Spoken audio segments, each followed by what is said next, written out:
Hey, hey, hey. Happy Wednesday. Come on in. Pull up a chair. The Gaming Gang Dispatch is in the air.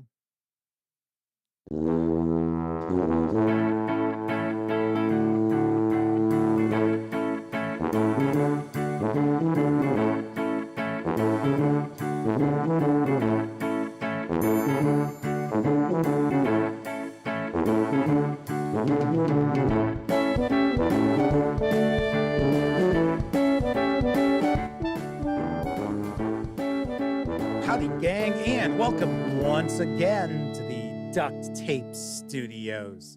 I'm Jeff McAleer, your host, here at the Gaming Gang Dispatch, brought to you by, shockingly enough, thegaminggang.com, of which I happen to be the founder and editor-in-chief. And even more shockingly enough, all month long, our sponsor is Roll for Combat, and I will talk about our sponsor in just a bit. So welcome aboard, everybody. Tonight is Wednesday, September 11th, 2024. This is live show 1098. If you're not overly familiar with the show, let me point out, super casual around here. Normally talking about the latest in tabletop gaming news, and then I'll pontificate on a topic related to our hobby, which I shall be tonight. I will be comparing 5 best-selling horror role-playing games because, yes, it is going to be a spooky September video tonight. So stay tuned for that. Of course, we'll be tackling the tabletop gaming news in just a bit. But of course, as I mentioned, super casual, just hanging out, having some fun. We are certainly not engaged in any sort of rocket surgery or anything along those lines. Of course, when you're not watching videos on the Gaming Gang channel, be sure to visit thegaminggang.com for all latest in tabletop gaming news, reviews, and a whole lot more you will not find here on YouTube. You know the drill. Get your geek on at thegaminggang.com. Also, because this is a live show, that means there is chat available. It's not on screen. It's one of the ways I keep some of the more unusual commenters at bay. But if you happen to be a subscriber to the channel and you are a subscriber for at least 10 minutes, you may take part in chat. So if you want to say howdy, by all means, do so. If you got a question, fire away. Comment. Let me have it. I will do my best to respond. First out the gate tonight, we've got Semper Buffo, Kevin King, Gleamone RX, and Mike are with us in chat. I will also take a guess that possibly the lovely and talented Miss Sarah D is also lurking in the shadows. She is one of our chat moderators. So we shall see in a moment if Sarah's with us tonight. Before we get into anything, first of all, let me grab a quick sip here.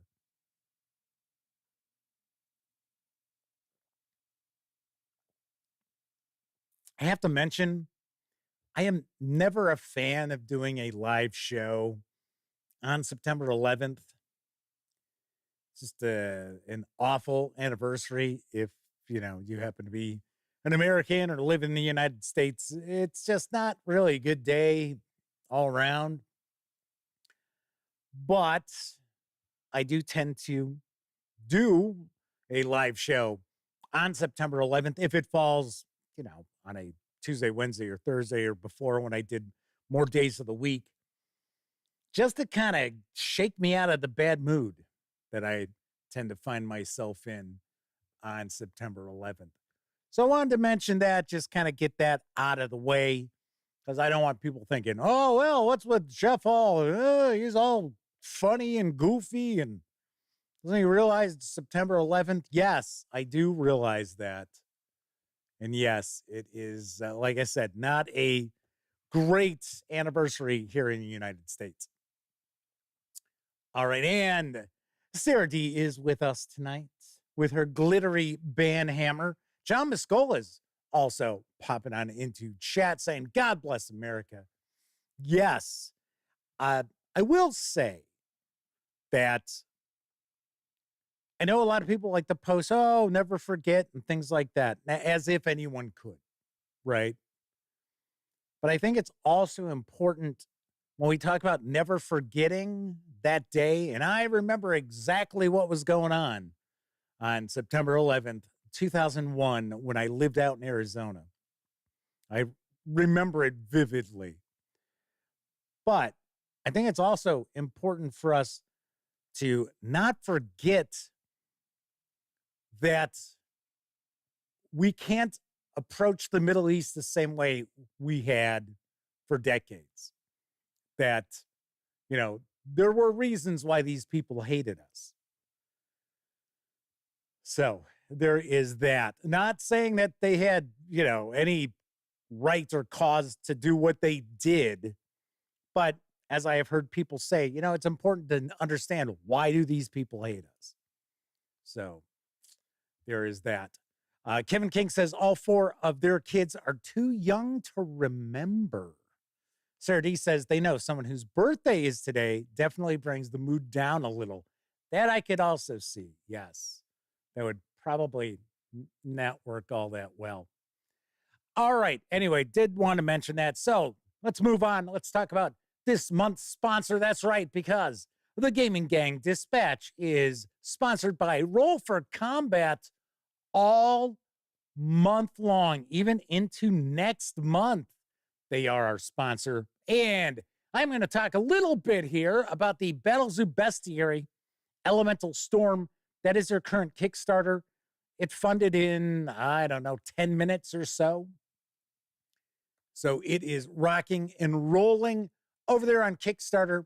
It is a 250 plus page tome, I should say, that brings hundreds of new monsters and monster slaying options to both 5e Dungeons and Dragons as well as Pathfinder 2nd Edition. You get to choose which flavor you like best. So let's take a quick peek at the video that the fine folks over at Roll for Combat worked so hard on for Battlezoo Bestiary Elemental Storm. Listen up, Dungeon Masters. Your players are falling asleep at the table. What? Your wizard is going to use catapult to throw rocks at a monster again? How about instead of that, the wizard covers their body in rocks and hurls themselves? Now you're thinking like a badass using Battlezoo Bestiary Elemental Storm. Filled with over 150 innovative elemental monsters, new elemental spells, and the monster parts system, allowing you to craft weapons, armor, and magic items from the creatures you slay, infusing elemental magic into them with 20 unique elements. Sure, there's classics like air, earth, fire, and water, but there's even weirder elements like music, space, and time. Doctor Who, Doctor You. Wait, I'm a player, not a dungeon master. Why should I give a Well, Yahtzee, how about a brand new character archetype, the Monster Hunter? Climb on creatures, target specific body parts, and weaken them. Or just grab a small monster and use their attacks against the big one. Ooh, you sold me at big ones. Best of all, this archetype can fit along any class. Fighter Monster Hunter? Duh. Monk Monster Hunter? Sure. Wizard Monster Hunter? Well, it'll set the difficulty up, but go right ahead. Elemental Storm is filled with over 250 pages packed with stunning illustrations, detailed rules on the monster parts system, and so much more for your Pathfinder 2e and D&D 5th edition games. Click on the link below or head on over to kickstarter.rollforcombat.com to secure your copy of Battlezoo Bestiary Elemental Storm today, and turn your table from slow and crunchy to fast and furious. You can reserve a copy of the hardcover in the flavor of your choice. Once again, 5e Dungeons and Dragons or Pathfinder 2nd Edition for a $60 pledge, or you can reserve a copy of just the PDF itself for a $30 pledge through October 8th, and expected delivery is next spring.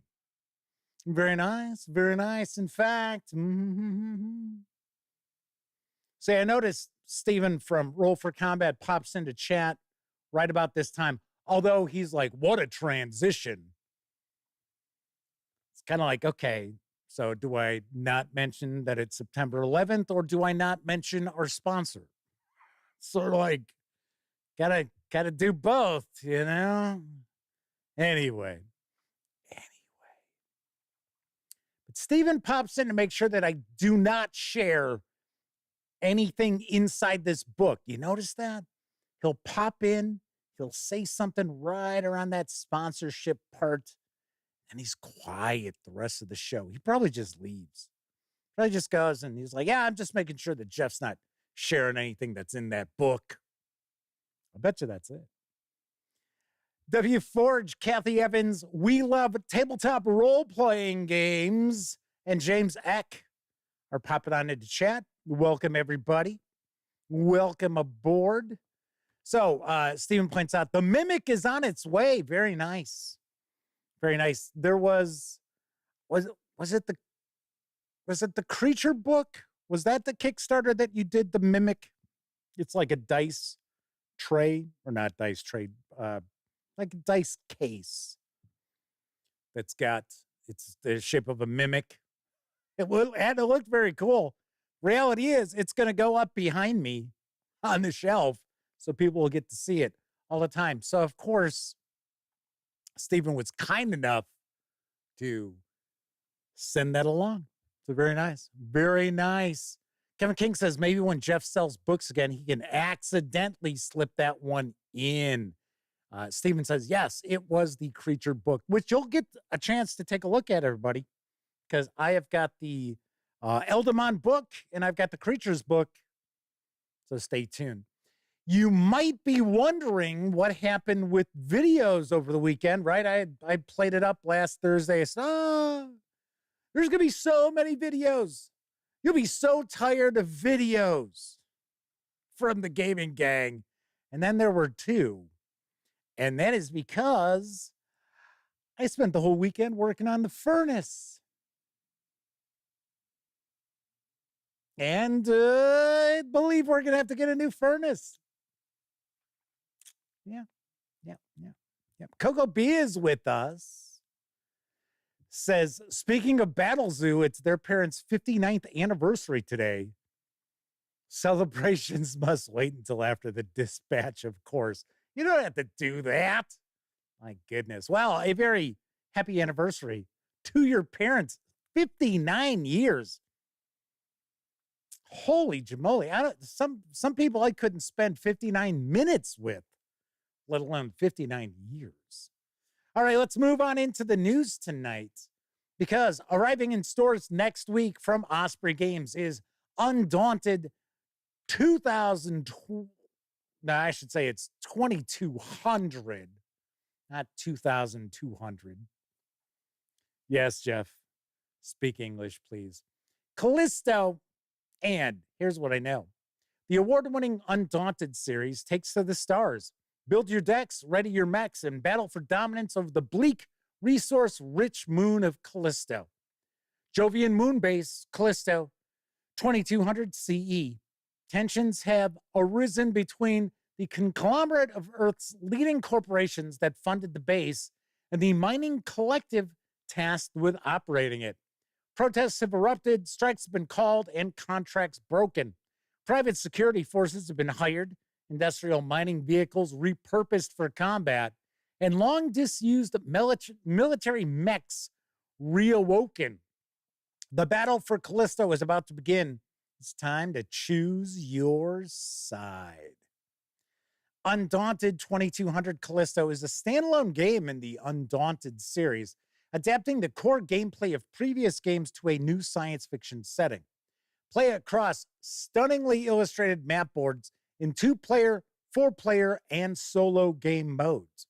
Navigate the barren lunar landscape, maneuver to seize dominant high ground positions, and utilize your formidable mechs to gain control of Callisto and its precious resources. Undaunted 2200 Callisto is for 1, 2, or 4 players, ages 14 and up, plays around 45 to 60 minutes.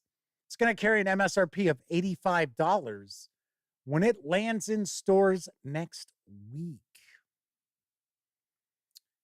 Sort of curious here.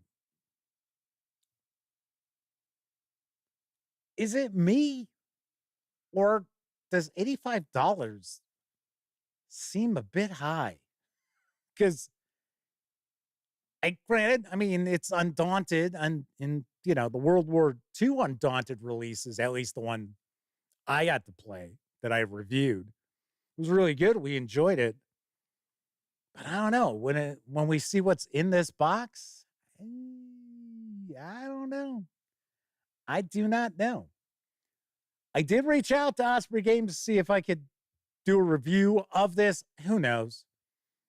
Osprey Games is very hit or miss, mostly miss nowadays. I think they didn't care for a couple of my reviews of RPGs that I just thought were decent. I think they were expecting far higher review scores, maybe. I don't know.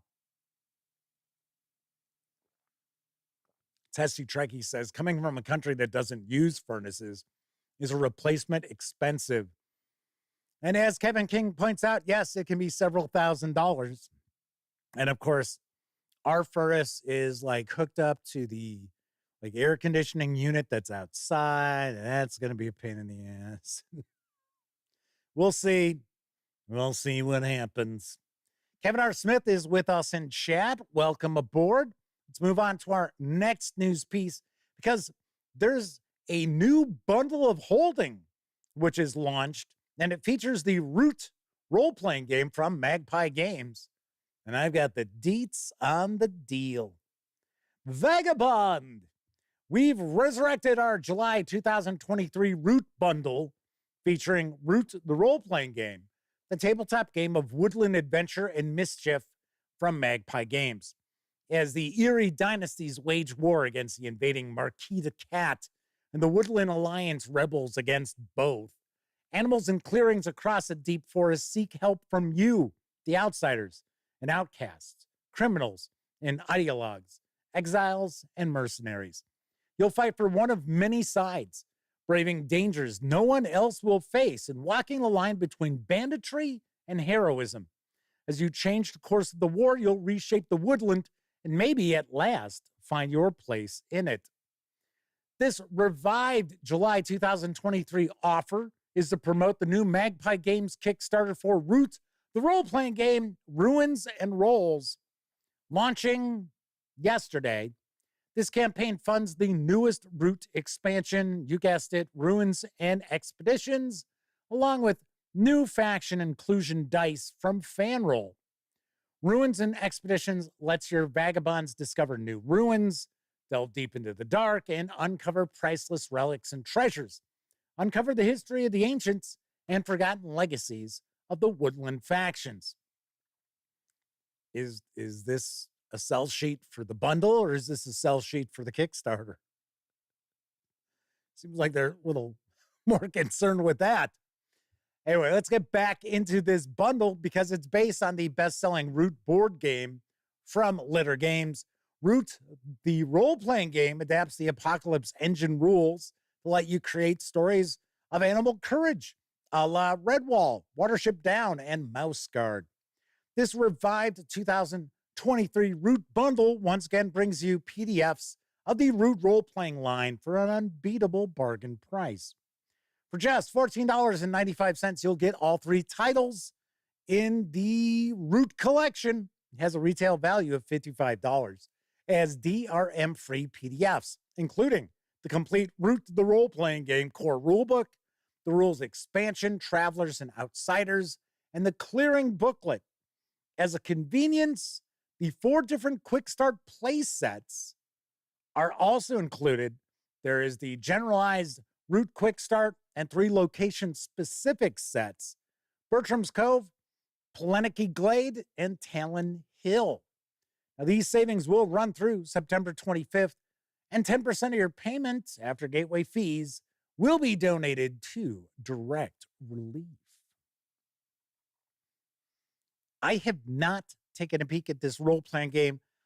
I have played the digital edition of the board game Root. I've got a copy of that. I think it was fine. I thought it was a pretty decent game. I do enjoy the asynchronous play, but I'm kind of curious. I wonder. But I mean, it does seemed to draw some inspiration from the popular Redwall books. So you have that. Anyway, you can save through to September 25th. And this is a pretty decent deal. Essentially $15 for everything that's out for Root the role-playing game up to this point. Now, there's something else that is up for crowdfunding outside of the Root the role-playing game expansion that was discussed a moment ago. And I got to say, it's an interesting looking role-playing game from Polish designer Archmage Arispen. And I've got the lowdown on Miami 86. The year is 1986.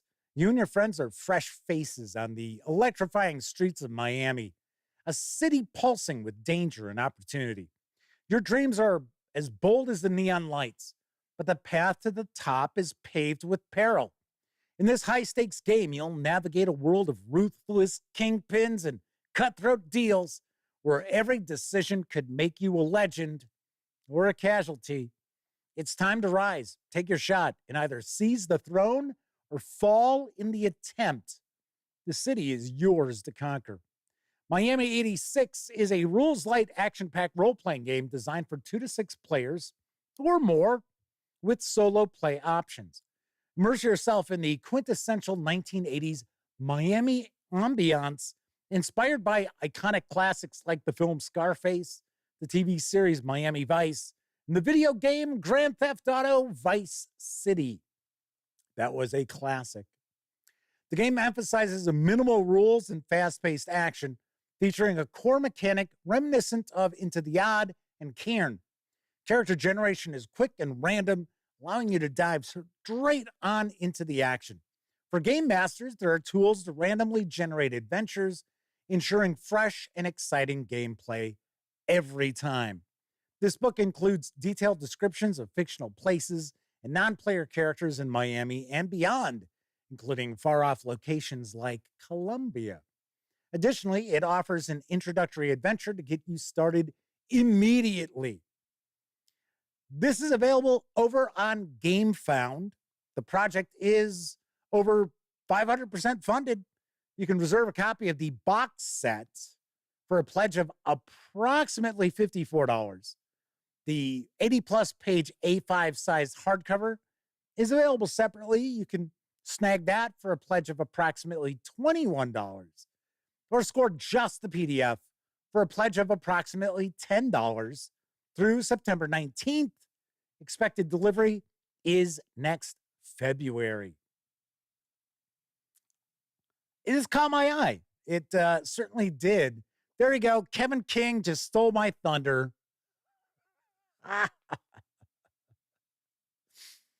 Yes. Kevin King says, Jan Hammer soundtrack not included.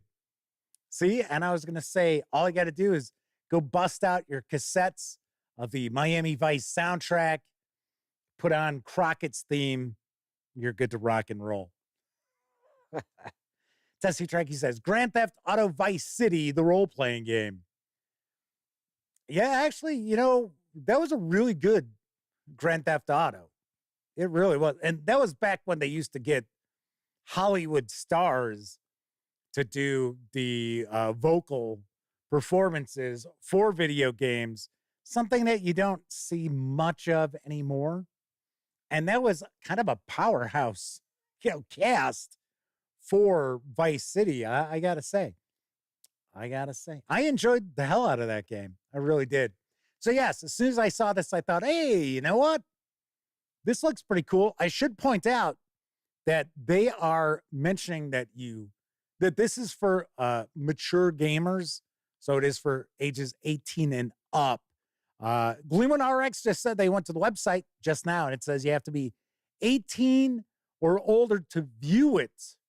That's weird, because I popped right on in. I didn't have to click on anything, any sort of, disclaimer. Oh, yes, I am. I'm over 18. Let me look at this role-playing game. I got to be honest. I think it's probably, they're saying 18 and over because of the drug aspects of the game. The cocaine cowboy aspects of this, is what I would guess. But yes, my interest was piqued by a Miami 86. Kabuki Kid is with us in chat. Welcome aboard. Double K's in the house. Moving right along, there is a new expansion for the award-winning City of Mist role-playing game, Local Legends, and it's available for pre-order. I've got the scoop from Son of Oak Game Studio. City of Mist Local Legends is a brand new book that features 9 fully realized districts for players to visit, explore, and even live in. Each district offers a vastly different kind of experience from the next, providing something for every player, whether they want to attend a lecture on ancient magic or try their luck at a glamorous casino. Within these districts, players will encounter reinterpretations of mythical beings and creatures from ancient Greek mythology, Mesoamerican myth, Chinese culture, and classic fairy tales. In a similar fashion to shows such as Percy Jackson, American Gods, and Once Upon a Time, as well as the long-running comic book series Fables, which was awesome. One of my absolute favorite comics of all time. With Local Legends, players can chow down on some hand-pulled noodles in Chinatown, plan a risky heist in Fortune Row, investigate suburban mysteries in Happyville, join forces with freedom fighters in the independent sector, follow a masked vigilante luchador in La Colonia de Sombras, study the dark arts at the campus, dive into the depths of the sunken city, battle rival gangs in the tunnels of the Undertrash, and grab a drink in the holiday destination of Tourist Trap. This expansion is ideal for players who struggle to find the time or the group to make it through a full campaign, providing a wide selection of shorter storylines and opportunities for spontaneous adventure. You can pre-order the hardcover with PDF for an MSRP of $44.95. Right now, currently, it is on sale. You can get it for $39.95. Or if you want to just score the PDF alone, you can do so for $24.95. And I believe this is shipping in late October, early November. At least that's what distributors are saying. And we know sometimes those distributors are way off. But that's what they're saying. W4 says they hear they eat dogs and cats in Miami. Yes, that must be it. I was hoping we'd actually get through the show tonight without any reference to the bloodbath that was the debate last night.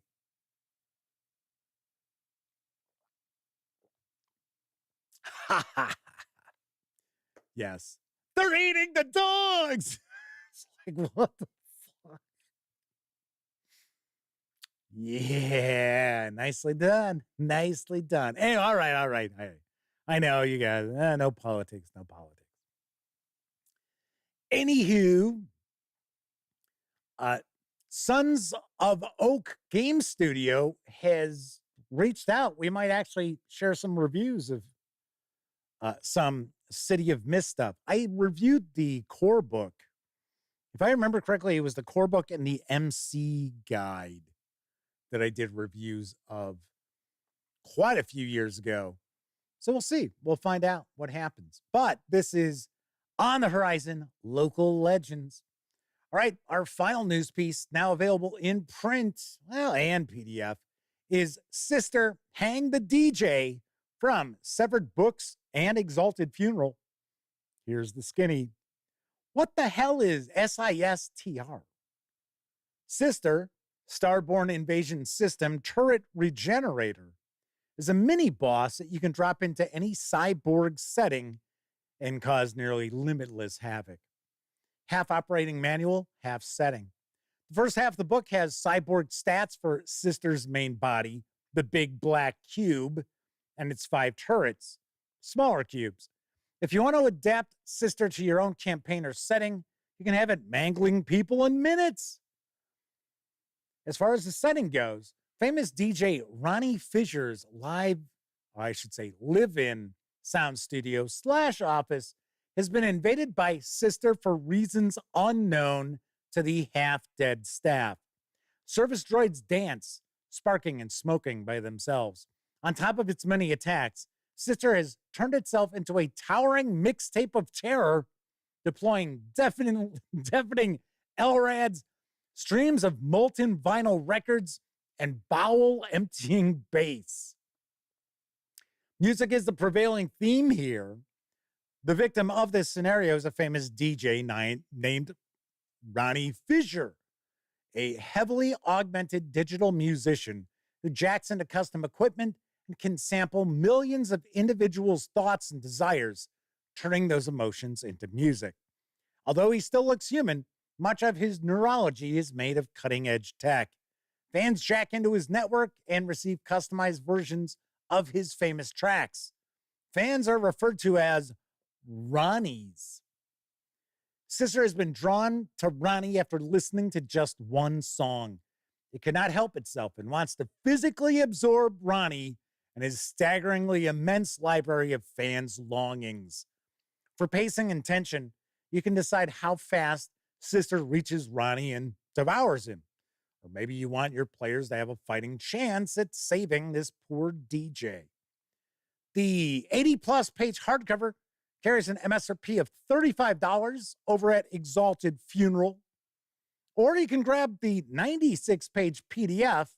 Not sure why there's such a discrepancy in the page count. Over at DriveThruRPG for $6.99. Very cool. Very cool. I thought this sounded kind of bizarre. And yes, Gleeman1RX says, this is definitely an Exalted Funeral game. They really go heavy into Mirkberg, Cyborg, Little Pirate Borg, and old school essentials. Oh, plus Ultraviolet Grasslands. They tend to go pretty deep onto those. Just like Space Penguin Inc. tends to go with a lot of Forbidden Psalm. Don't know why. Kevin King says some of their players mentioned an interest in Cyborg. Anybody tried it? I've reviewed it, and I got to be honest, I liked it better than Mirkberg. Almost as much as Pirate Borg. I think out of the three that I've had an opportunity to take a peek at and do reviews of, Pirate Borg is my favorite, but Cyborg's pretty good. If I remember right, I think I gave it something like an 8 out of 10 off the top of my head. So there is that. There is that. All right, that is it for the news tonight. Of course, I was just talking about DriveThruRPG, and of course, the Gaming Gang, thus the Dispatch, is affiliated with the One Bookshelf sites. So if you are going to visit DriveThruRPG, Dungeon Masters Guild, Storytellers Vault, Wargame Vault, what have you, please stop by thegaminggang.com. First, click on one of our banner ads. Even if you're not going to DriveThruRPG, it'll take you to DriveThruRPG. You can always just scroll to the bottom of the page, click on the site you want to go to, and it will still hang on to our affiliate code. So there is that. And every time you make a purchase, an angel gets its wings and bell rings. And I get like nickels, dimes, and quarters from those purchases. Those really help keep thegaminggang.com around. Of course, if you like this video,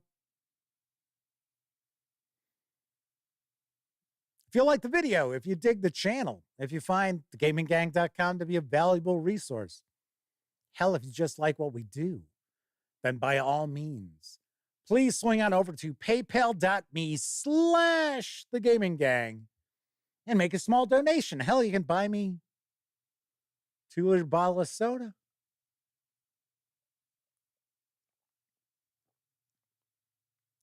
Delicious. And there are some folks out there who do visit paypal.me/thegaminggang and make not small donations, such as the Madman and Kevin King and Joshua Edwards and Agile Monk, among others. Those are the most recent to have done so. But of course, thanks to any of you for using banner ads and or stopping by paypal.me/thegaminggang. All right. So, Gleaming on RX says, spoiler, Pirate Board Kickstarter is coming soon.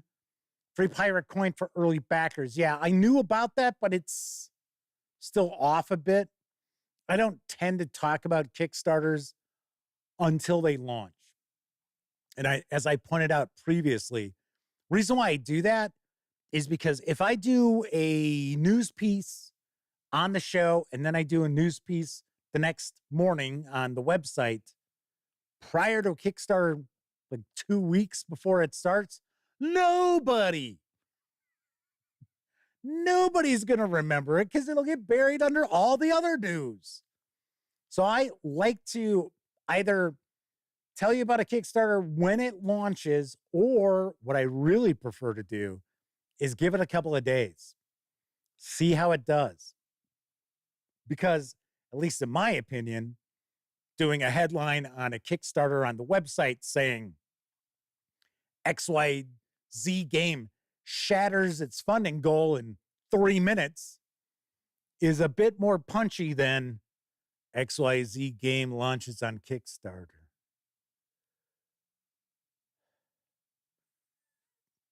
Know what I mean? Know what I mean, jelly beans? So, but yes, I got that same email. So, Peter B. Saloom is with us in chat. Welcome aboard. I believe this is first time visit for Peter, at least during the live show. So, welcome aboard. Chris Lundgren says, tonight's topic sounds fun. I love the ideas of variety of horror and spooky RPGs. I wish Monsters Are Our Heroes got more public attention. It's fun. I have no clue what that is. None whatsoever. It's another role-playing game Chris is pushing here. He was pushing the Planet of the Apes. Now he's going to be pushing Monsters Are Our Heroes. Does Buddy put you up to this? Is this what's going on? Yes. Hello, Buddy. See, that's like an inside joke now, because if you're not someone who watches the show, you'd be Buddy. Who's Buddy? What's he talking about? Peter says, yes, first time in chat. Well, thank you for popping on in. Much appreciated. Playing Some Games is also with us. I believe this might be a first time visit for them in chat. Said they like Star Siege for amazing adventures. Cool. Very cool. Sean O'Donnell's with us.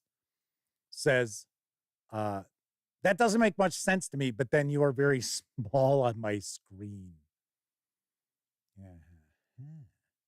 Well, at least being small on your screen means that you should be getting a sharp image. So I am going to actually be paging through these role-playing games a little bit as I talk about them, just to kind of liven the video up a little bit. And I did mention these role-playing games when I did the horror role-playing video, week and a half ago, something like that. And I figured, well, we'll take a little deeper dive into this. Chris Lundgren says they always wanted to play chilled role-playing game. I gotta say, it's not a well-received game. I don't know about the most, actually, I take that back. The most current edition has kind of been roasted by people. I don't know. I've never seen it. I did pick up the first edition because remember, I love running horror role-playing games. And I was sort of like, the first edition, which I'm trying to remember who that was from. Was it Pace Setter? I think it was Pace Setter. When Pace Setter was first coming out, they released a few different role-playing games, and none of them were really all that great. So there is that. Once again, I have not seen this latest edition. It's like 3rd or 4th edition. But I had seen some reviews where it got savaged pretty well. All righty then. So tonight's topic is going to be a comparison, or kind of we'll talk about ins and outs, really, because it's not a head-to-head. I'm just going to share 5 really solid, if not excellent, horror role-playing games. And we'll talk a little bit mechanically and thematics and things like that. So that is what our topic is. But of course, before we get to that topic, I think it's time for a brief intermission.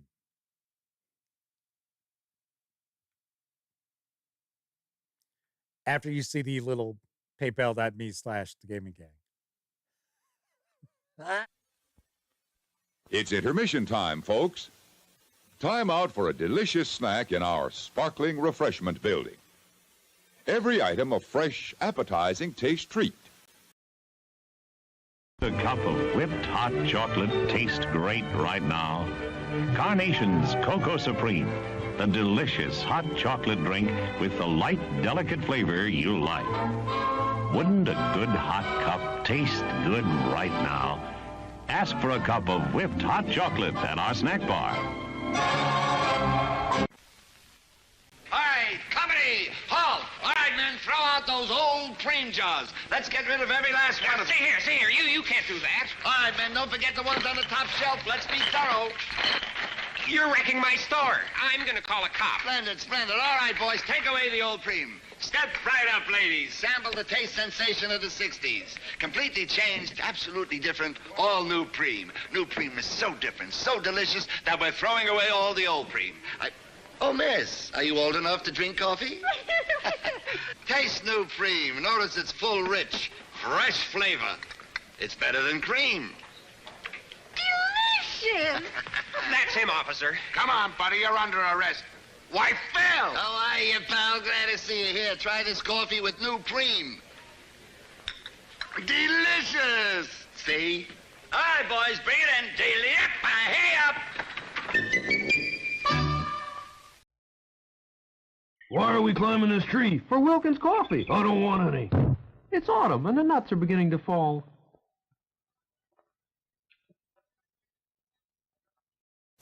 Buried within the uncharted depths of waters surrounding a group of islands off the 50th parallel lies man's most formidable challenge. The awesome awakening of prehistoric monsters long thought extinct.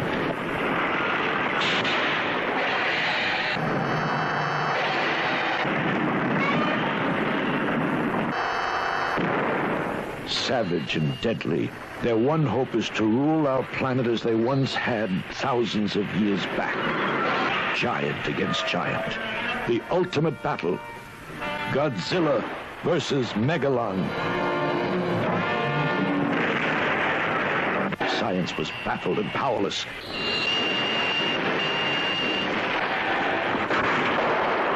A terror-stricken humanity knew that it was on the brink of total destruction. A once proud civilization now had to place its trust and hope in Godzilla and his powerful ally, Robot Man.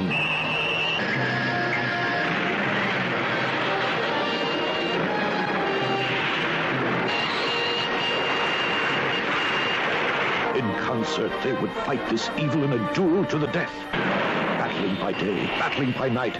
It was more than a race against time.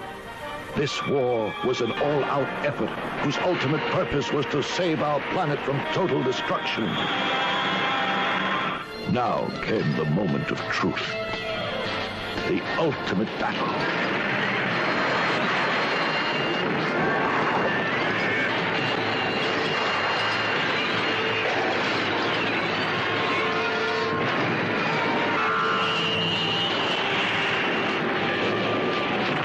Titan against Titan, giant against giant in the most spectacular battle yet. You'll see it all in Godzilla versus Megalon.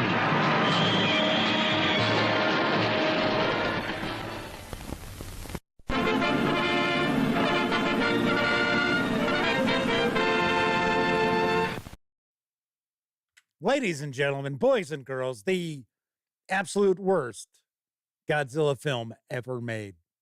Ever. I remember seeing that in what it had to have been the late 1970s. No joke. If I remember correctly, it was either on WGN in Chicago or it was on Channel 32, which was a UHF channel, WFLD. And it was like the world premiere. They were making a huge deal. The world premiere of this movie. I swear to God, I think it was WGN. And it was like the world premiere in the US, right? So it'd be the American premiere. And I remember watching that, and what a steaming pile of shit that was. And I mean, come on. We're talking Godzilla movies, right? So outside of a handful, they aren't exactly, classic cinema by any stretch of the imagination. And the name of the robot man, it's not Robot Man, it's Jet Jaguar. Or actually, I think it's Jet Jaguar is what they call him. And here's a quick little trivia note. So originally, Godzilla was not supposed to be in that movie. That it was pitched as this Jet Jaguar versus the two monsters or whatever. And Toho Studios didn't think that that would grab people enough. So they had to make a Godzilla versus Megalon. And Godzilla is barely in that movie. Barely in that movie. And one of the worst things, just embarrassing things I've ever seen on film is when Godzilla and Jet Jaguar defeat the two monsters. They're shaking hands. And they cut to these two guys. Because, Godzilla movies never focus on Godzilla. It's always somebody else, right? It's not monsters. It's not kaiju. It's always these characters that nobody gives a shit about, because you go to a Godzilla movie because you want to see Godzilla and you want to see stuff get blown up and smashed. That's why you watch Godzilla movies. Doesn't matter if it's the 1950s or if it's 21st century, right? That's why you watch Godzilla movies. You do not watch Godzilla movies so you can learn the backstory of the mutants.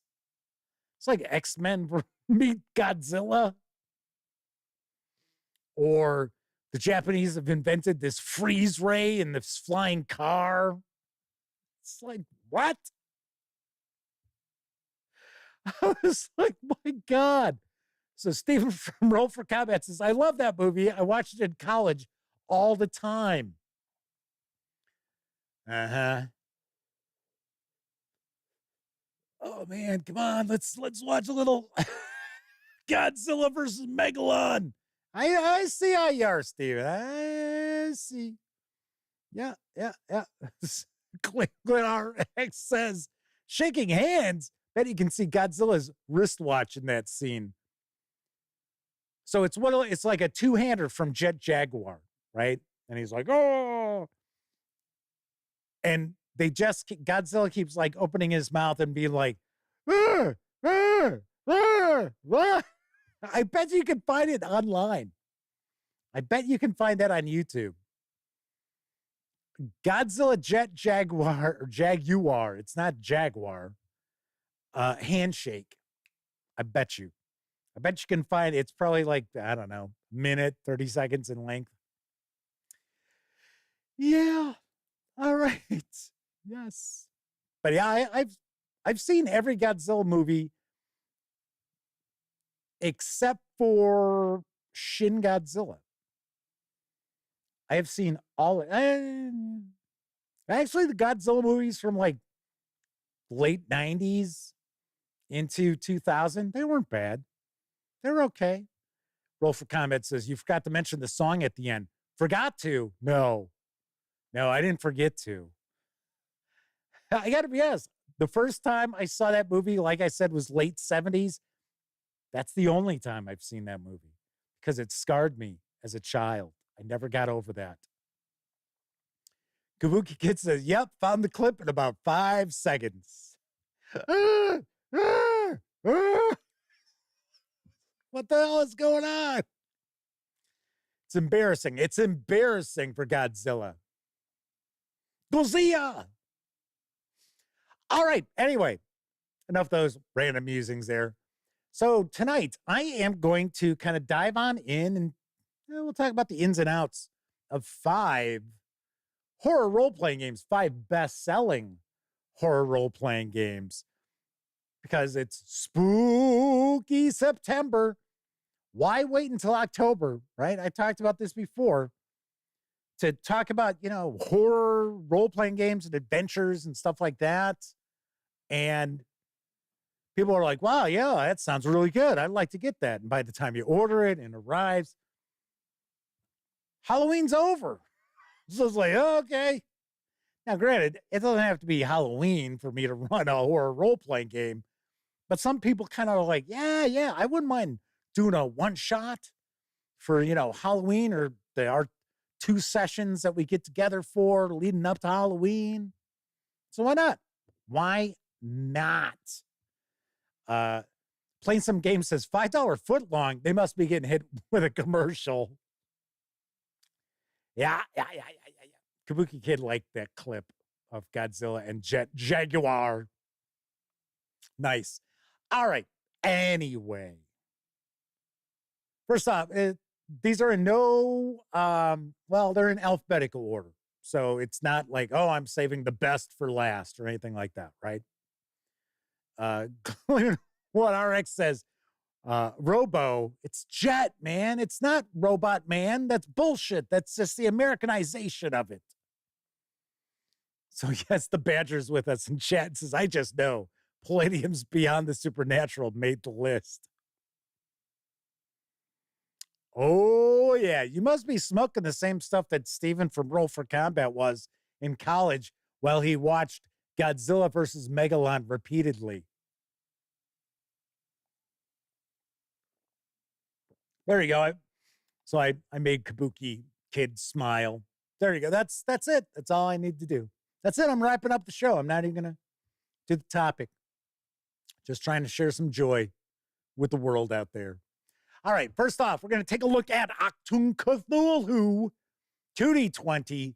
This is from my friends over at Modifius Entertainment. As I mentioned before, we are actually going to be taking a peek at these. I'm going to flip through a little bit. I will point out that you are probably going to see the video quality of this is going to be not as sharp as you normally will see in my videos. And that is because I have to turn the settings down a little bit for the stream. So I know we were having some issues with lost frames and stuff like that. And just a bunch of kind of like drops and all this other stuff from YouTube. It wasn't on my end. So I have dropped down the kilobits per second. So it's not going to be as sharp. All right. So Achtung Cthulhu is a mythos role-playing game set during World War II. And if you are looking for pulpy adventure set during World War II, this is your go-to nowadays. I will point out that Cubicle 7 Games used to do their World War Cthulhu, which was excellent. And then they decided, well, they weren't going to make Call of Cthulhu supplements anymore, which they did really well. They did some great stuff. So this is our pulpy World War II Lovecraftian role-playing game. And for the most part, it's pretty good. Now, this does utilize a 2D20 system, which is wonky for some people. Mr. Underhill 40 and Typical DM's Mini Chest are both with us in chat. Welcome to you. Hopefully I've said hello to everybody who's hanging out in chat. So Kevin King says, better than Pulp Cthulhu? We'll talk a little Pulp Cthulhu, but this is specifically if somebody's looking for a World War II horror game. Because the reality is there is some mythos related adventures, but there are a lot of just horror related adventures because there are these various different German groups. I'll tell you one thing that I'm not necessarily a fan of, although this edition here, not so much. It's not really that much of an issue anymore. But when Achtung Cthulhu came out as adventures and then became its own role-playing game built on Call of Cthulhu, I had an issue where there wasn't that separation between the Nazis are just fucking scum and the Nazis are utilizing, mythos, magic, and, they're in league with like the Migo or Deep Ones and stuff like that. There was sort of like the reason why they do what they do is because of the mythos. And it was like, no, bullshit. No. So we don't have that anymore. So I'm glad of that. So I think that's pretty cool. Mr. Underhill 40 says, anyone else always have trouble spelling Cthulhu? I don't. So I am so used to writing Cthulhu. It's like, nope, not at all. Not at all. But as far as the 2D20 system, usually you're rolling two 20-sided dice. You're going to add up your attribute and your skill together. That's going to give you your target number that you are looking to roll lower than in order to succeed. And then if you have like an advantage, you might get more 20-sided dice to roll. And if you're at a disadvantage, you might only get to roll one. But all in all, this is really a solid role-playing game. It is well supported too. So that's something I definitely want to mention because one thing that we see a lot of outside of, say, Call of Cthulhu and Delta Green, maybe even to a certain extent at one time, Trail of Cthulhu. Outside of those, you tend to see horror role-playing games come out and then get absolutely no support, especially Lovecraftian games. So outside of like the big three, I guess we'll say, maybe there's considered a big four. A lot of times you'll see a horror role-playing game come out and then it's like, oh, that looks interesting. And then nothing. It says, here's the core book. No adventures, no supplements. That's it. I hate when I see that. But, I do understand sometimes with designers in that, once they get their puppy out there, as long as it's not eaten by migrants, they're kind of like, yeah, I'm done. I'm done with that. Game Master's Hobbies with us says, I like what Modiphius did with Achtung Cthulhu. I think the 2D20 system works fine here. I don't have an issue with it either, but I do hear people complain about 2D20, and I think part of it is because it's just different. Usually when people are playing a role-playing game that's got a roll under mechanic, they're normally rolling a 20-sided die, or they're rolling more often than not percentile dice, not a couple of 20-siders, and then getting extra 20-siders to toss on in. Chris Lundgren says they'd like to find a role-playing game that is gothic, classic Dracula. As far as I know, there's never been one.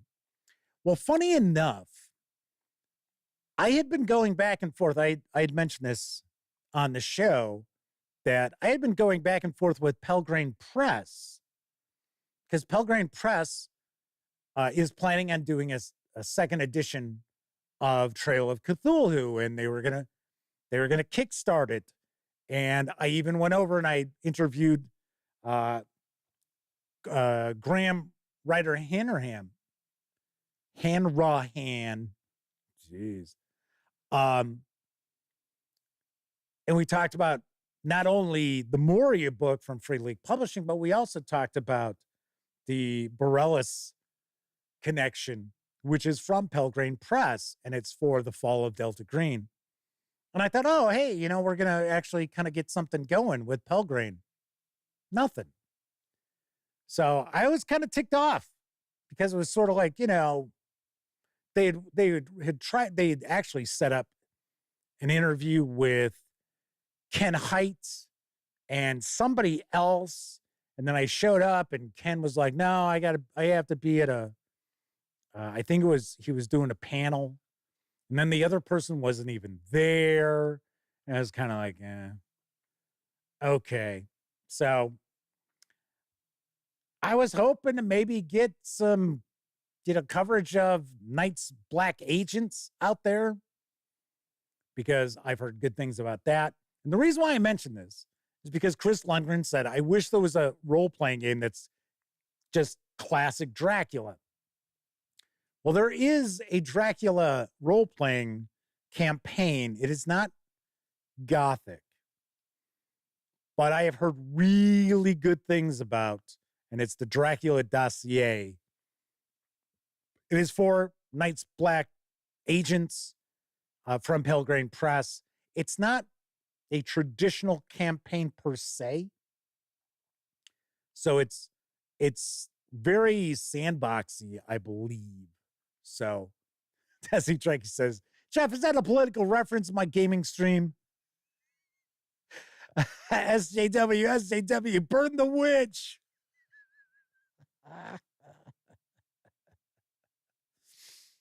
Oh, yes. Daniel Caruso. I'm sorry. Yeah, Daniel Caruso. Wasn't he an actor? Daniel Carrasco is popping on in. Says they're usually busy when I'm doing a live show, but they routinely listen to the streams after the fact. So, and they appreciate I take time with reviews and coverage. I try. I try. I know that I'm not everybody's bag of tricks here. I get that. But I do my best to at least put a halfway decent product out there, I guess. So I try that. Anyway, so just kind of flipping on through here. As I mentioned, as far as the 2D20 system goes, I would say that this is probably this and Dune from Modiphius Entertainment probably utilize the 2D20 system the best. And I really liked the Conan Adventures in an Age Undreamed Of releases that I had an opportunity to ever take a peek at. But I think it was a little clunky as far as the 2D20. So this is the player's book. So there is a player's book. There's also a game master's book. So those are the two core books that you really do need in order to play and run Achtung Cthulhu. Next up, we're going to take a look at Alien, the role-playing game from Free League Publishing. We're actually going to take a look at two Free League Publishing releases. John Miscola says, don't forget Star Trek Adventures. Yes, you are correct, John. I would also say that the Star Trek Adventures second edition, well, I haven't seen second edition yet. But I know they are trying to streamline it a little bit too. All right, so we got Alien. And if you are interested in sort of, well, if you're particularly interested in Alien, of course, obviously, this is going to be a fantastic option for you. As far as this goes, I do wish that we had more Xenos. That is for certain. I wish we had more Xenos here. And we do have a decent amount of support for Alien, the role-playing game. But I will say that most of the releases we get are what they call cinematic adventures. So cinematic adventures are multiple session adventures, but they are not long ongoing campaigns. So that's important to keep in mind. Now, there are some books out there that kind of expand upon, more campaign play, but we've yet to actually see a bona fide campaign adventure for Alien. And that's okay. That's fine.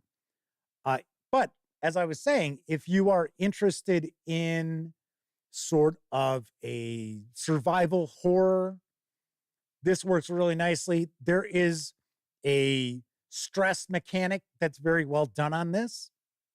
In fact, Chris Lundgren's asking a question that I'm going to touch on in just a moment. Anyway, as far as the book goes, as you can see, really nicely done. I will also point out, though, that this is one of those Free League Publishing series that, for some reason, seems to always have a lot of empty space. You know what I mean? So it's like, So sometimes, like as an example here, we've got the spread, but here, vehicle combat. Come on. We don't necessarily need to see the alien there. We don't need to see the Xeno there. But all in all, very easy game to grasp as far as players and game masters. The box sets are excellent. There is a starter set for Alien, the role-playing game. Really nicely done.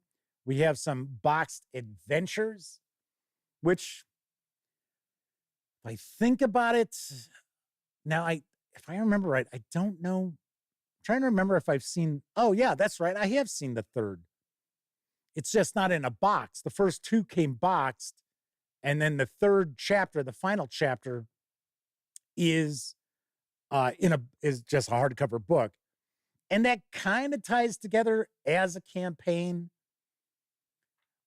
but not like I normally like to see. So the question was raised, is this better than Mothership? I'll tell you what. As far as, I like Mothership a lot. I just reviewed it. What RX says, Jeff, some of us need to see the alien there. There's plenty of the alien. Come on, man. This is a game book. Kabuki Kid asks, who remembers the Aliens tabletop role-playing game from 1989? Leading Edge. I remember it. I had it. In fact, I had the board game, too, that Kabuki Kid just mentioned. Anyway, I was going to say, as far as Mothership, I like Mothership. And to be very honest, Mothership is way more adaptable to just about any sort of science fiction gaming you want. It doesn't have to be survival horror as far as Mothership goes. But the problem is that the way it's designed with basically your starting skills and your attributes, they tend to be pretty low. And I don't think enough people really grasp the idea of when a player fails their role, that it's not necessarily that they failed the task they were trying to complete, that it simply means that things have become more complicated, that there maybe a complication has arisen or another challenge has popped up. And I see it all the time. People talking about Mothership and saying, oh, yeah, well, the characters suck. They always suck. They fail at everything. Their skills are too low. So that's one of the things that I'm sort of like, nah.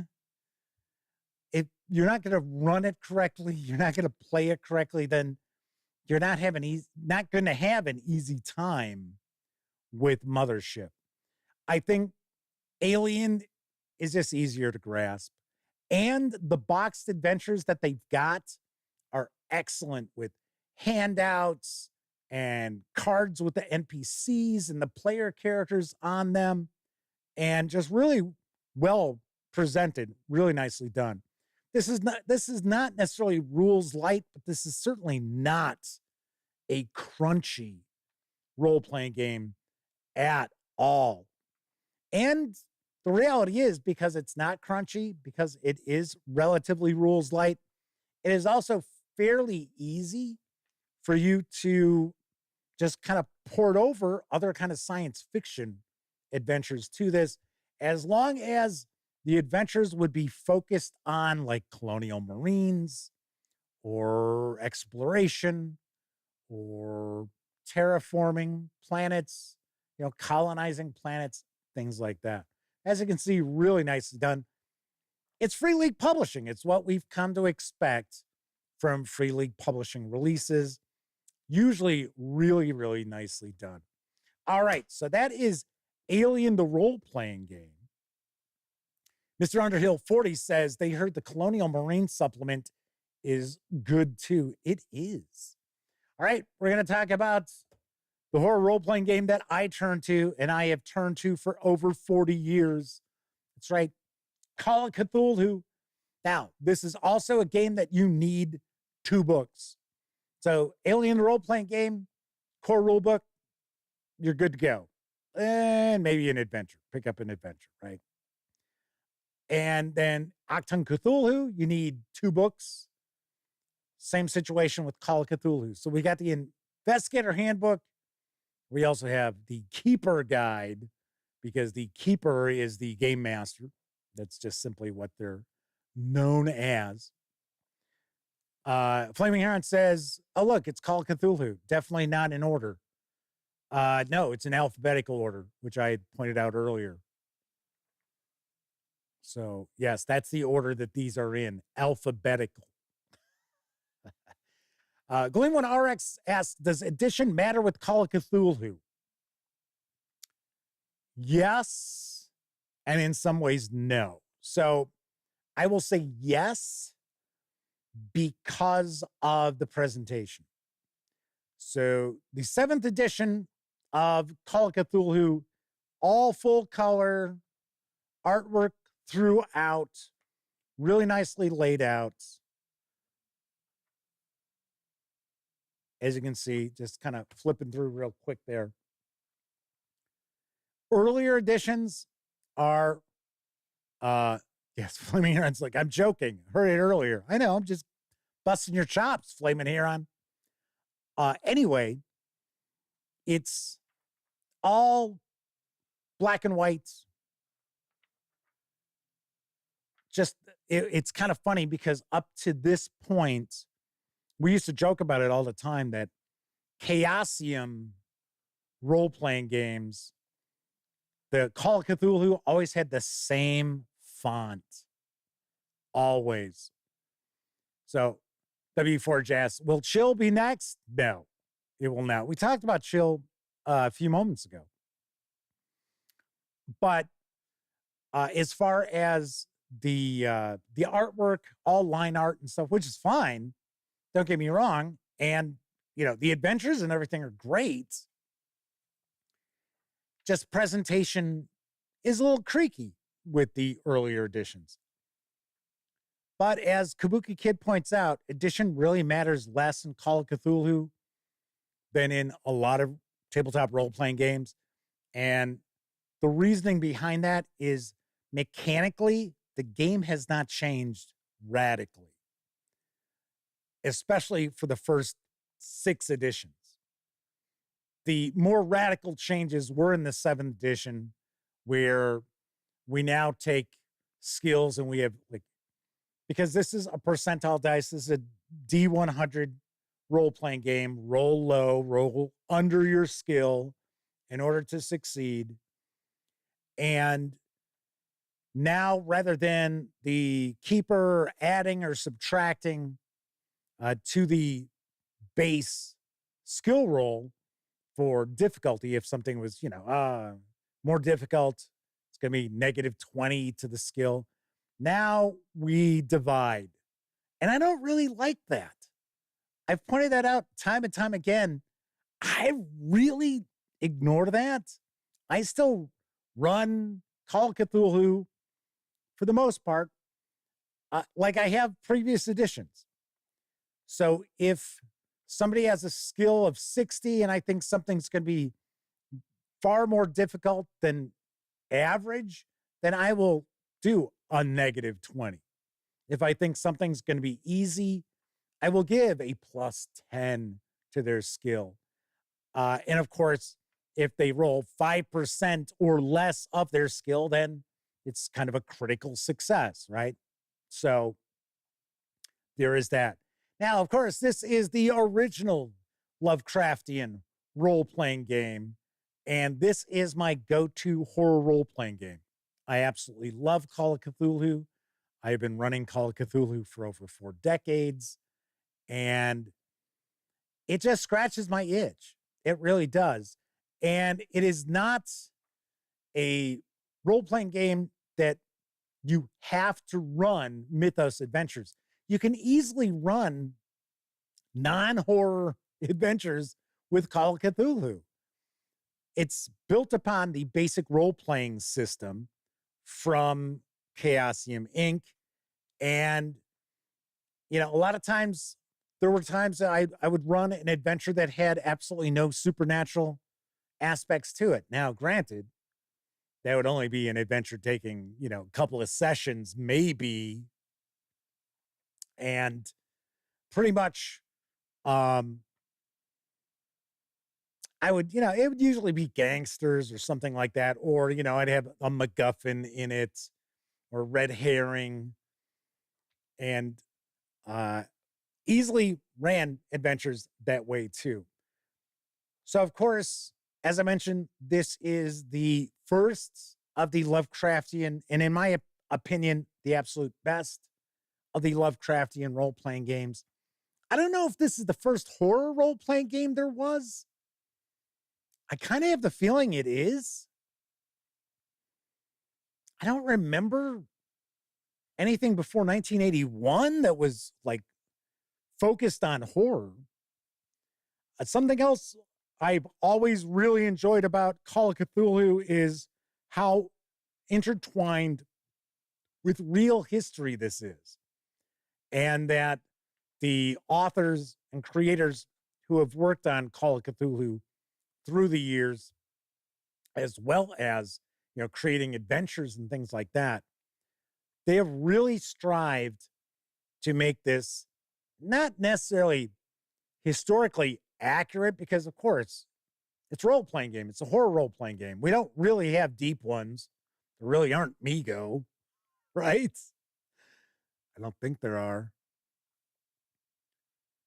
But they try their best to tie in things that were really going on throughout history. That's why you see the sort of default time period is 1920s and the 1930s, but you'll see dozens of different eras for Call of Cthulhu, including ancient Rome, modern era, the future, 1960s, 1970s, all that kind of stuff.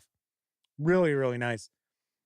This investigator handbook really isn't going to be showing you the game master side of things, because this is all player facing.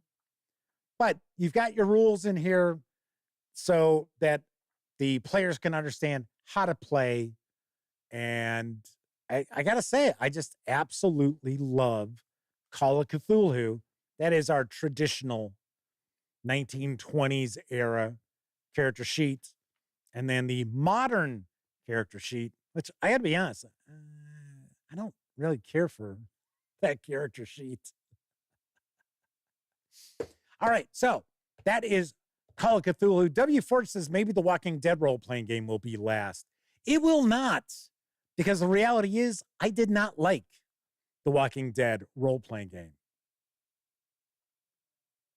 I did not care for it. In fact, I did not review the core rulebook. So there is that. Mr. Underhill 40 asks, any good outside 1920s supplements to help run Call of Cthulhu? My gosh, I can't even start. There is so much out there. And of course, you've got third-party products too. So keep that in mind as far as Call of Cthulhu, because over the years, there's got to be at least 100 Chaosium Inc. releases for Call of Cthulhu. And then over the last decade or so, W. Ford says, I thought you liked the Walking Dead starter set. No, I didn't. I think I gave it a 6 out of 10.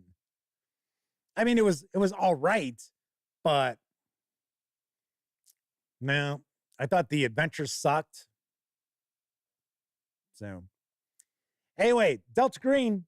So we got Delta Green here. This is the Agent's Handbook. Now, this is a Mythos role-playing game.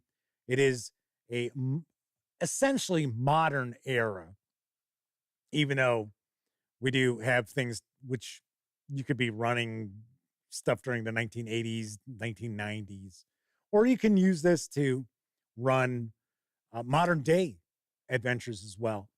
The big selling point with Delta Green, it is similar as far as mechanics. It is similar to Call of Cthulhu. In fact, Delta Green originated as a third-party Call of Cthulhu supplement from a really excellent publisher from back in the day. I want to say it was Pagan Press was their name. I know it was Pagan. And they even did a quarterly zine for Call of Cthulhu that was excellent. They did some adventure collections for Call of Cthulhu, which were excellent. But Delta Green originated as a supplement. So you needed Call of Cthulhu to play. Now it's its own game from Arcdream Publishing. And big selling points here is it's modern. So you've got the modern era, so you don't have to really worry too much about having to do any sort of research about the 1920s or 1930s or some other period of time. Of course, we had the 80s and 90s, but I would think a good number of people who play Delta Green are familiar with those decades also. And Tennessee Trekkie says they absolutely love Pelgrane Press's The Fall of Delta Green. It's based on Trail of Cthulhu's gumshoe system, but it just drips flavor. Actually, Sammy reviewed The Fall of Delta Green. I think it was Sammy. It might have been another contributor at the time. And they liked it a lot. They liked it quite a bit. So we do have the percentile dice as far as having skills and rolling low to succeed. This doesn't get into the whole, oh, well, divide it in half, divide it by 10 and things like that, like Call of Cthulhu does, at least the 7th edition of Call of Cthulhu. So this kind of sticks to the, oh, well, if it's more difficult, minus 20 to the skill. Oh, it's easy, plus 10, stuff like that. As far as crunch with Delta Green, not super crunchy, really. Honestly, I would say Call of Cthulhu's probably a little bit crunchier than Delta Green. Now, I know I had mentioned Pulp Cthulhu, that I was going to talk about Pulp Cthulhu. I should have mentioned that when I was taking a look at Call of Cthulhu. I'm not a huge fan of Pulp Cthulhu. I mean, there's a lot in the supplement that I like, but I certainly would not roll a pulp run, I should say, a pulp campaign for Call of Cthulhu with Pulp Cthulhu. I tend to run kind of pulpy campaigns anyway, but not to the extent that Pulp Cthulhu is. Pulp Cthulhu's got a little more super heroics going on than Call of Cthulhu. And I understand, I don't have a problem with the player characters having a higher survivability. It's just some of the abilities and things like that start getting into like the super heroic, like comic book pulp, as opposed to like just, kind of two-fisted adventure. That's what I tend to run. I tend to have two-fisted adventure kind of pulp, not, oh, I'm the shadow, I can cloud your mind. Who knows what evil lurks in the hearts of men? The shadow knows.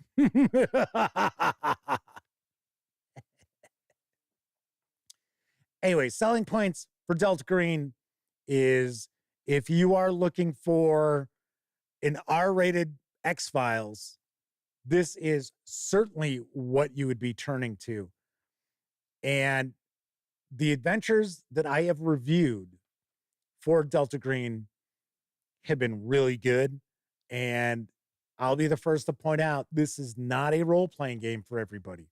This is not going to be everyone's cup of tea, because this can be really dark as far as the role-playing horror that goes on. This is certainly designed for a mature audience.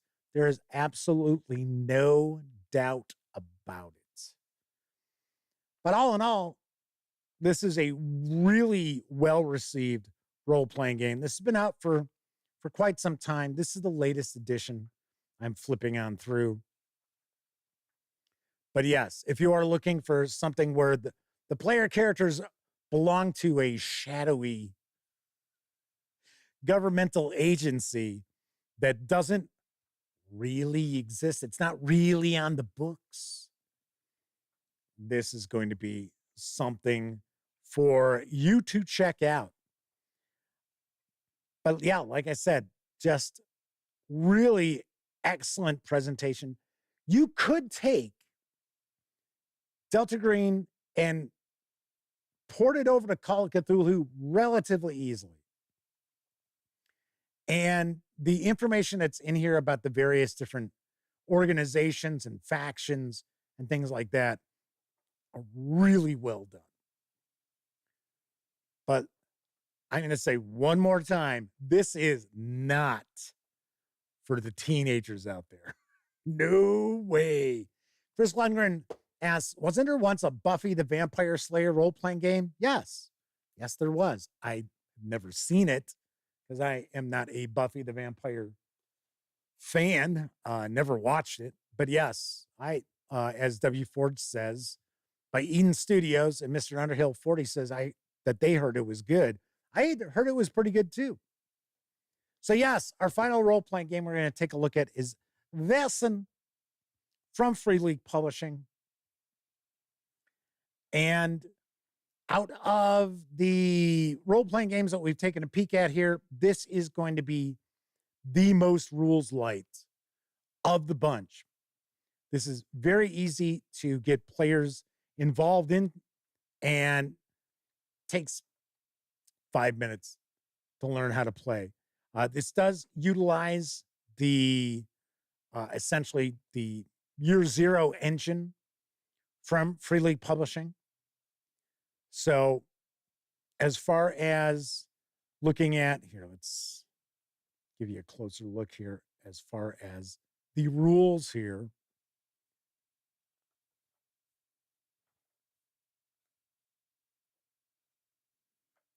So as far as the Year Zero engine, it's 6-sided dice, and you'll have so many dice that you roll, and then you're looking at rolling a 6 on any of the dice. to succeed. So if you've got a pool of 3 dice, you roll 3 dice, you get a 6, hooray, you succeed. It's not that simple, but that is really the core mechanic of the Year Zero engine, is a dice pool rolling 6s. Some of the Year Zero engines are 5 or 6. So that does change, but essentially you are looking at just, so here as an example, player 1 says, oh, I have precision 2 and stealth 2. That's 4 dice. No raises. See how easy it was? Be like, so these are considered to be tests. So the challenges are your tests. Now, as far as Vaesen goes, this is kind of built around Swedish folklore. And the player characters are part of kind of a group that investigates strange happenings. And they're not part of any organization. They're just part of their own, like they'll have like their own home base sort of thing. This takes place at the turn of the 20th century. So there is the kind of the battle between folklore and modernity, I guess I will say. So we have those kind of butting heads, the modern world butting up against the classic, I don't want to say medieval, but the like 19th century world. There is a certain amount of melancholy to the adventures for Vaesen. This is very unique. This is not going to be everybody's sort of horror role-playing game at all. You are not going to see a lot of two-fisted action going on in Vaesen Adventures.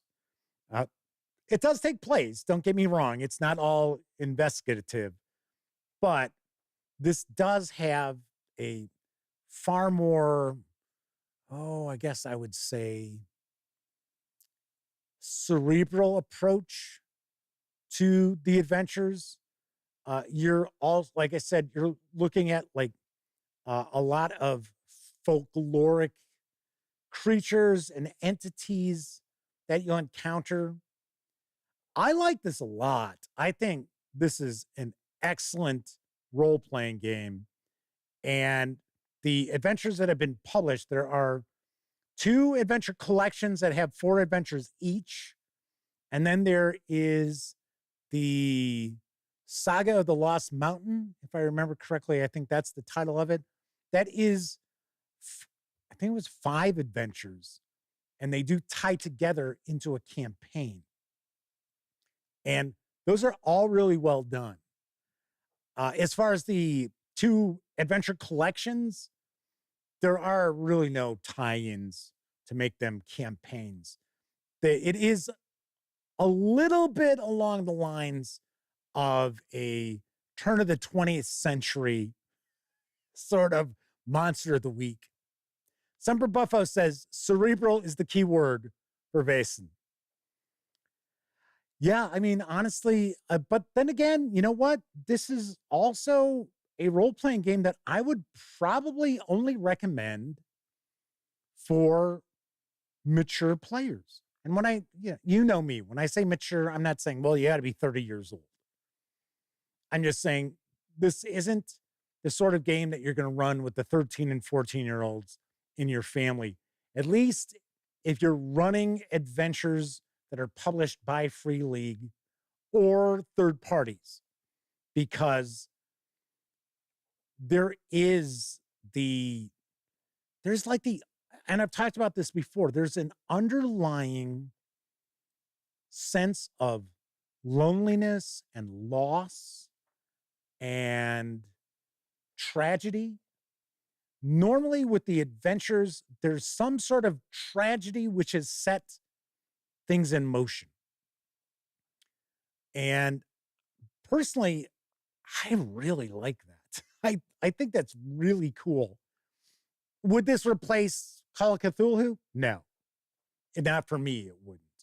As far as the horror role-playing game that I would run. But I'll tell you what, I would absolutely love an opportunity to play in, a few sessions of Vaesen. I think that would be really cool. If somebody's looking for, like, I know that I think it was Christopher Lundgren was asking about like a gothic Dracula sort of role-playing game. This isn't Dracula, but this is certainly gothic. This has that gothic vibe. It is mainly set in Sweden. And I mean, there was a supplement that was like London and the British Isles, which wasn't great. It was fine, but it was kind of like, well, you didn't learn anything you didn't already know about like London or Scotland or, Ireland, things like that. Adventures don't tend to be very, very long in Vaesen, but they do tend to be very engrossing, I have to say. Sadly, outside of the Saga of the Lost Mountain, which came out, I want to say about a year ago, there hasn't been anything that's come out from Free League Publishing. Remember, I've talked about this before, that Free League Publishing, I love their work, and it's always top-notch as far as production quality and things like that. But I think they are starting to kind of spread themselves a little thin, all in all. So, because there are a lot of titles that they have out there. And we're starting to see some that we don't see any support for anymore. And I'm hoping that won't be the case with this, because this was really well received. This did win awards. This has sold really, really nicely. So fingers crossed. For all I know, we could see a week from now, Free League Publishing says, oh, hey, we've got 3 Vaesen releases coming out soon. Anything's possible. Chris Lundgren asked, Bureau 13 Stalking the Night fantastic.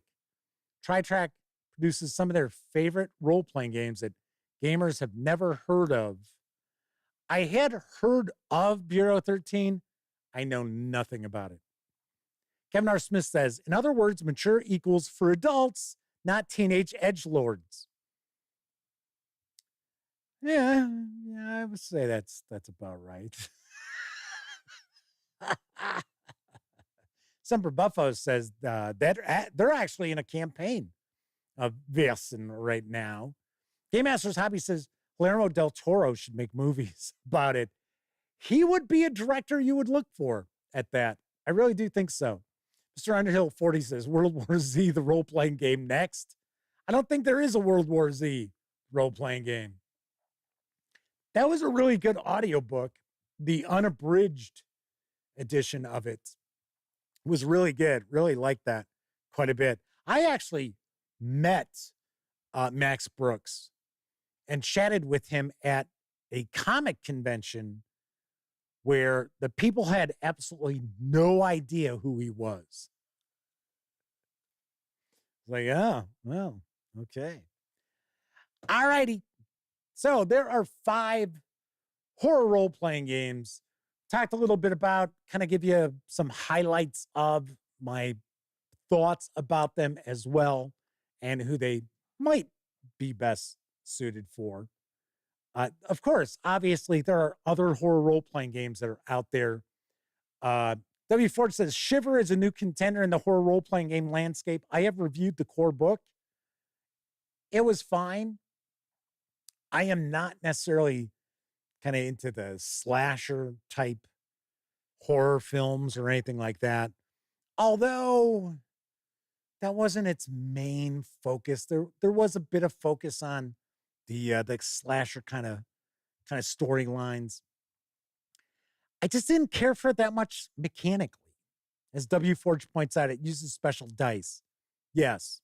I was just, it was fine. I mean, it was fine. I thought, for a small publisher, I thought it was pretty good, but yeah, just kind of wouldn't be the game I would run, pretty much. Peaceful Porcupine is with us in chat, says, they're always surprised what systems exist, but I don't see people playing them much. A lot of games I've played approach the point of, was this a dream? Yeah, I know. I mean, because let's be honest, Dungeons and Dragons sucks up so much oxygen out of the room as far as role-playing games go that unless you are a gamer, you're not going to know anything about any of these games. Even Call of Cthulhu, which has been around for over 40 years. It is probably the third best-selling role-playing game around the world. Maybe second, because I don't know how popular Pathfinder is in Japan. And there are actually quite a lot of role players in Japan. I did not realize that. I knew certain role-playing games are popular over there, but I didn't realize it's a pretty good-sized group out there who role plays, which I love. I think that's fantastic. But even like Call of Cthulhu, people play 5e D&D. They just think everything's D&D. That's why a lot of times somebody might be playing a role-playing game that isn't Dungeons and Dragons, and they just refer to it as Dungeons and Dragons. It's like, yeah, we're going to go play some D&D. It's like, oh, really? Because I thought you guys were playing Traveler. Yeah, Traveler, D&D, whatever. Yeah, it's the same thing. Game Master's Hobby is talking about cult. And they've got great stories. They find the theme just a bit over the top. Yeah, I have not taken a look at cult. I think cult kind of falls into sort of a Lamentations of the Flame Princess sort of category with some people, where it's kind of like, W4Jazz is Zweihander fantasy horror. No. Neither is Warhammer Fantasy Roleplay, which is what Zweihander is with the serial numbers, scraped off. No, but funny enough, first edition Warhammer Fantasy Roleplay did take a lot of inspiration from Call of Cthulhu. So there was, at least in my opinion, with first edition Warhammer Fantasy Roleplay, there was more of focus on horror than probably any fantasy role-playing game that was out at that time. Mr. Underhill 40 says Grimdark. Peaceful Porcupine says they've never heard anyone refer to non-D&D games as D&D. I have. A lot. So, yes. And not like, hundreds of people or anything like that. But yes, that is a thing, actually, that a lot of times people just refer to whatever role-playing game it is as D&D. Just like, as an example, if somebody's like, oh, hey, what are you doing? What are you doing this weekend? And let's say somebody was getting together and they were going to play Mausolita, right?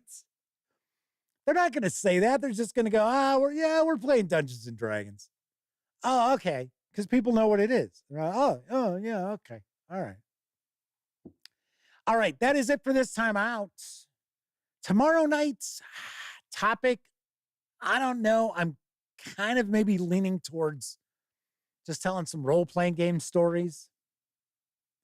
Maybe I'll just call it like story time with Jeff. I don't know. It's not that easy to come up with topics. In fact, if you come up with ideas, email me some ideas for topics. Keep in mind, if it's like, oh, Jeff, like if Christopher sends me an email saying, Jeff, your topic should be the Planet of the Apes role-playing game. That doesn't work because I don't have it. I don't own it.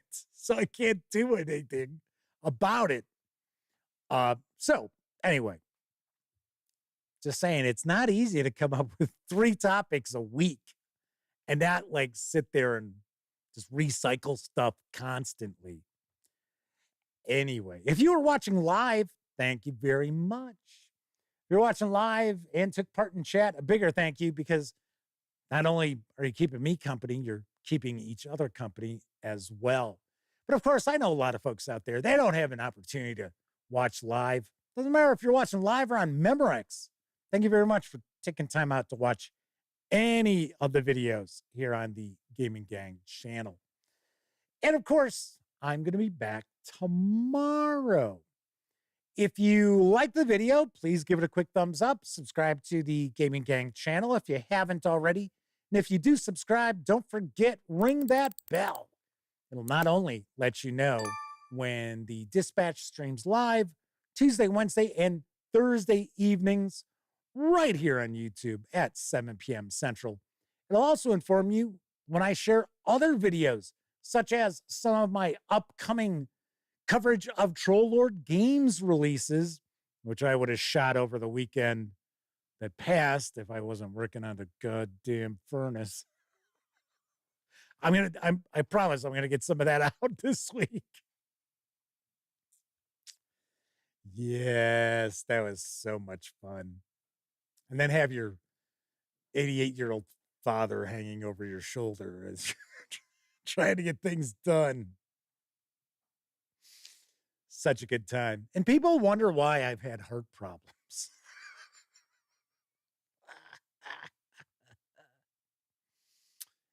Anyway, everybody enjoy the rest of your morning, afternoon, evening, whatever time of day it is in your neck of the woods.